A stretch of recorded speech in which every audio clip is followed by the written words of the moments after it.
గోదావరి నది ఒడ్డున ఉన్న చెట్టు నీడలో తాబేలు విశ్రాంతి తీసుకోవడానికి వచ్చింది. ఆ చెట్టు కొమ్మల గూడులో ఉన్న పక్షిని చూసి ఇలా అంది.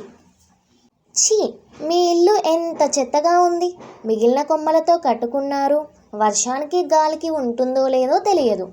ఇక మీకేమి రక్షణ ఇస్తుంది? అంతకంటే దారుణమైనది ఏమిటంటే దానిని మీరే కష్టపడి నిర్మించుకోవాలి. అదే నాపై ఉన్న గూడును చూడు, ఎంత బలంగా ఉందో. ఏ ఇతర గూడు ఇంత గట్టిగా ఉండదు అంటూ హేళన చేసింది. తాబేలు మాటలు విన్న పక్షి ఇలా చెప్పింది. నేను కట్టుకున్న గూడులో నాతో పాటు నా కుటుంబం మొత్తం ఉండడానికి చోటు ఉంది. కానీ నీ గూడు నీకు తప్ప ఇంకెవ్వరికీ రక్షణ ఇవ్వలేదు. నువ్వు తిరగబడితే నీ ప్రాణాన్ని రక్షించలేదు. నీ గూడుతో పోల్చుకుంటే నా గూడు ఎంతో విలువైనది అని బదులిచ్చింది.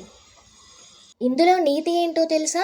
అందరికంటే మనమే గొప్ప అని ఎప్పుడూ అనుకోకూడదు. ఎవరికి ఉండేది వారికి ఉంటుంది.